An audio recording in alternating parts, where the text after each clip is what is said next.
آدم علیہ الصلاۃ والتسلیم کی پیدائش ہوئی اور آپ کو وہاں سے جنت میں رکھا گیا. اب یہاں پر کچھ باتیں مجھے عرض کرنی ہے، وہ یہی ہے کہ آدم علیہ السلام کو جب ساری چیزوں کے نام بتائے گئے اور سب کچھ علم دیا گیا اور پھر جنت میں رکھا گیا. جنت کیسی ہے؟ وہاں کسی چیز کی کمی ہے؟ کوئی چیز کی کمی نہیں، ساری نعمتیں ہیں.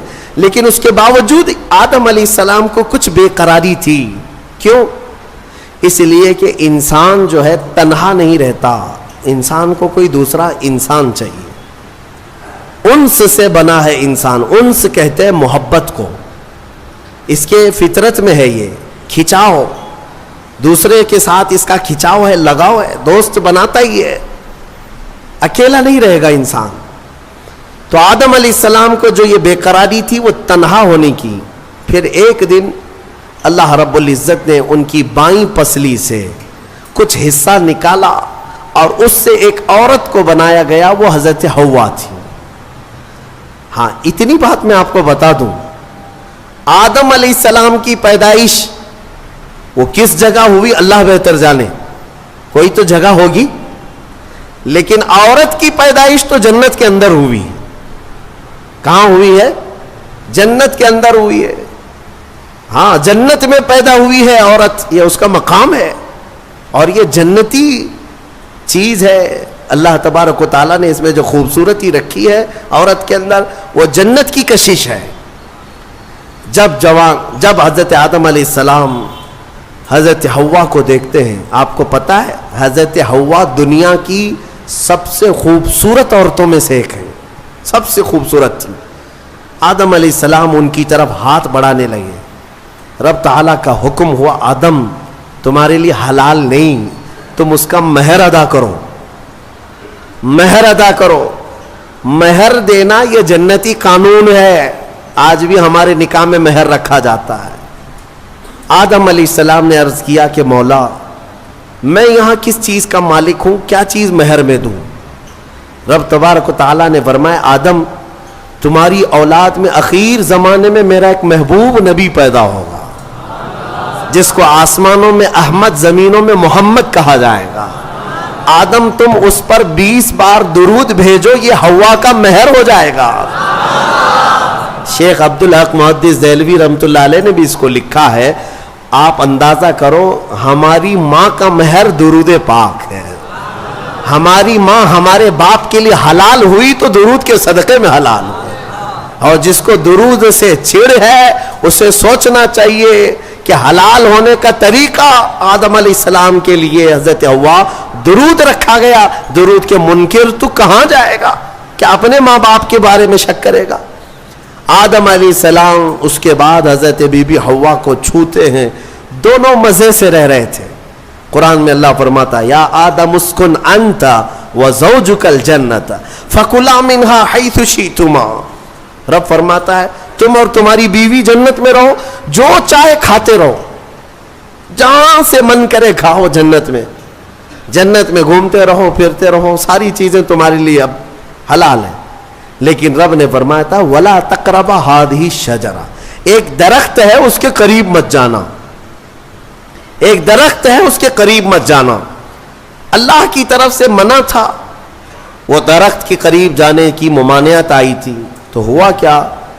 ابلیس لعین جو بارگاہ سے مردود ہو گیا تھا، اب اس کی ڈیوٹی ہو گئی تھی کہ آدم علیہ السلام کو بہکائیں یا پھر ان کی ذریت کے خلاف کچھ نہ کچھ سازشیں کرتے رہے. اس کی ڈیوٹی ہو گئی تھی. اس وقت تک وہ فرشتوں میں بھی جاتا آتا تھا، جنت کے دروازے تک بھی پہنچتا تھا. روایات یہ بتاتی ہیں کہ ایک دن جنت کے قریب وہ گیا، آدم علیہ السلام اور حضرت حوا کو بلایا، کہا کہ تمہیں پتہ ہے اس درخت کے قریب جانے سے کیوں منع کیا گیا ہے؟ آدم علیہ السلام نے پوچھا کیا بات ہے؟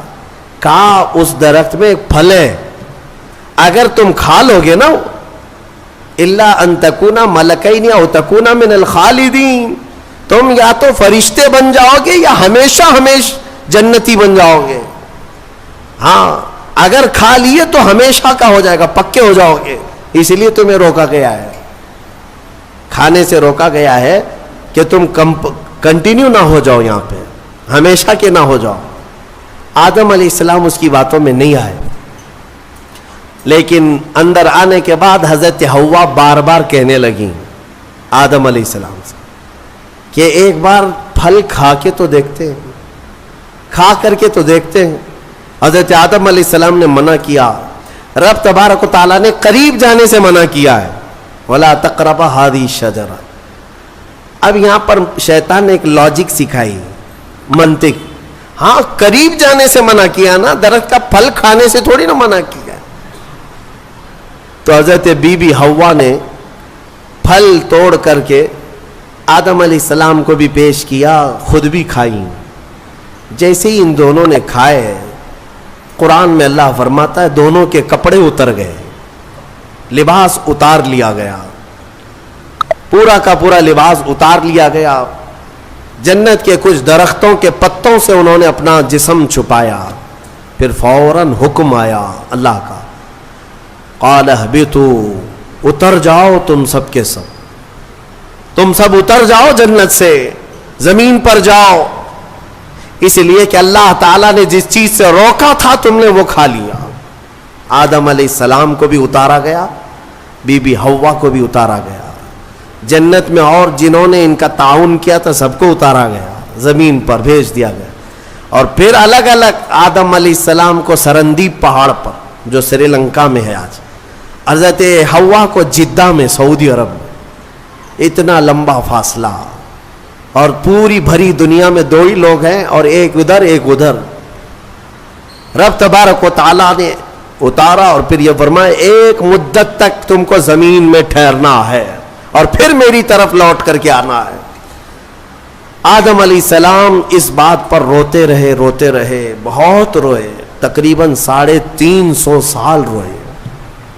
سب سے زیادہ رونے والوں میں آدم علیہ السلام کا نام آتا ہے. پھر ایک دن ایسا ہوا کہ آدم علیہ السلام نے اللہ تعالیٰ کی بارگاہ میں یوں عرض کیا کہ جب میری آنکھ کھلی تھی, سب سے پہلے حضرت آدم علیہ السلام کی روح ڈالی گئی, آنکھ کھلی تھی, تو سب سے پہلے آدم علیہ السلام کی نظر جس چیز پہ پڑی تھی وہ لا الہ الا اللہ محمد الرسول اللہ. اللہ تعالیٰ نے اپنے نام کے ساتھ ایک اور نام رکھا تھا.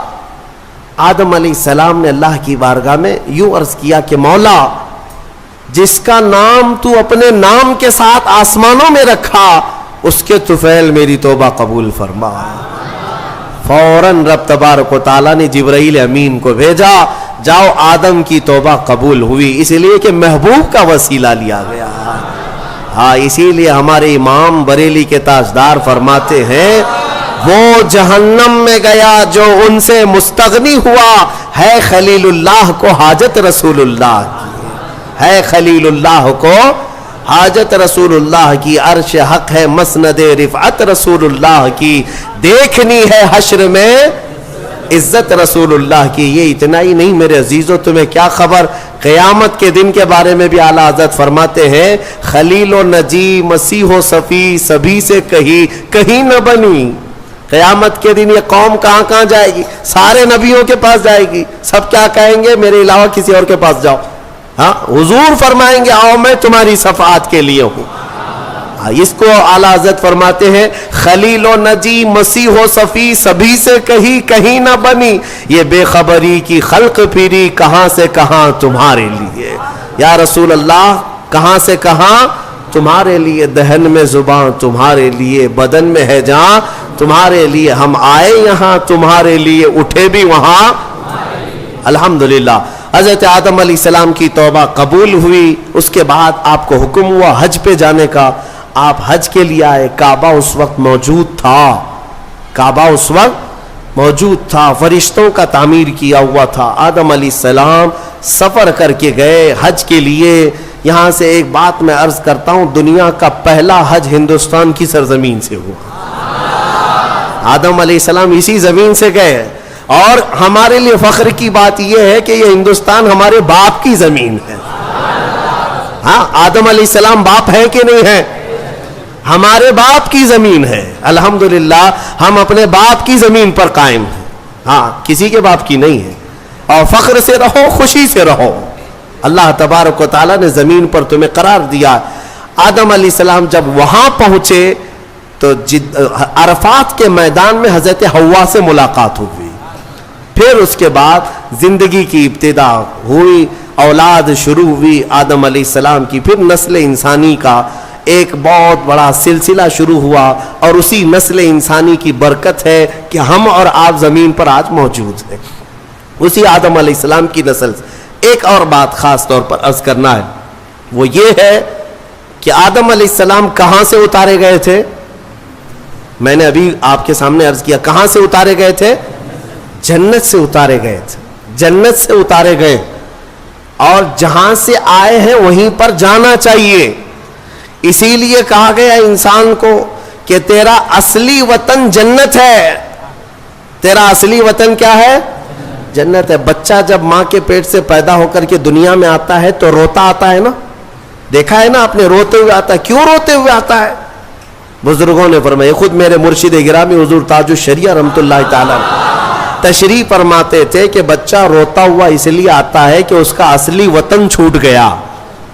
کون سا؟ جنت میں تھی. ہماری روحیں آنے سے پہلے کہاں تھی؟ جنت میں تھی. اصلی وطن جب بھی چھوٹتا ہے تو روتا ہوا آتا ہے. اور اسی لیے شاعر کہتا ہے، شاعر کیا کہتا ہے کہ یاد داری کے وقت زادنے تو ہما خنداں بودند تو گریاں. اے انسان تجھے معلوم ہے جب تو پیدا ہوا تھا سب ہنس رہے تھے اور تو رو رہا تھا. ماں بھی ہنس رہی تھی، باپ بھی ہنس رہا تھا، خوشی میں سب پیڑے بانٹ رہے تھے، جلیبیاں بانٹ رہے تھے، ہیں سب خوش تھے کہ تو پیدا ہو. لیکن تم کیا کر رہے تھے؟ تم تو روتے ہوئے آئے تھے. چنا زی کے وقت مردنے تو ہما گریاں بودند تو خنداں.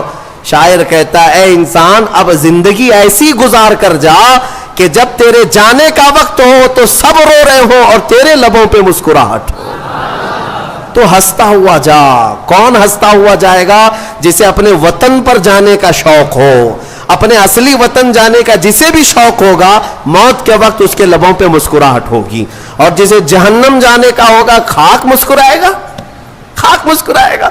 وہ تو ملک الموت کی شکل دیکھ کر کے لال پیلا ہو چکا ہوگا. ہاں اسی لیے جنت کی خواہش بھی رکھو کہ میرا اصلی وطن ہے، اور کام بھی وہی کرو تاکہ مرنے کے وقت لال پیلے نہ ہو، لبوں پر مسکراہٹ ہو. اسی لیے بہتوں کو مرتے وقت مسکرانا یہ ہمارے اختیار میں نہیں ہے. ہاں تم چاہو گے تو مسکرا لیں گے. ابھی ہم بیٹھے ہیں، ہنسنے کے لیے بولوں گا تو پورا پھاڑ کر کے ہنسیں گے، ہو سکتا ہے ابھی اختیار ہے، لیکن موت کے بستر پر میاں کسی کے اختیار میں نہیں. ہنسنا اس وقت تمہارے کنٹرول میں نہیں.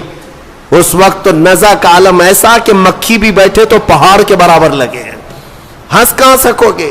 ہاں بس وہی ہنسے گا جو زندگی بھر جنت میں جانے کی تیاری کرتا تھا اور مولا اسے موت سے پہلے جنت دکھا رہا ہو اور وہ ہنس رہا ہو.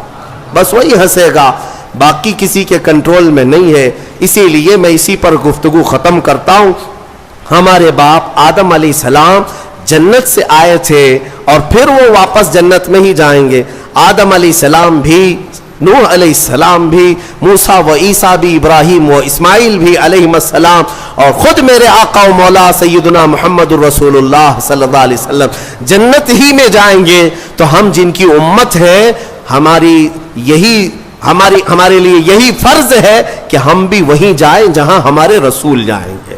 اور جنت کے کام شروع کرو، نیکیاں کرو. اللہ تبارک و تعالی ہم سب کو اصلاح کی توفیق عطا فرمائے.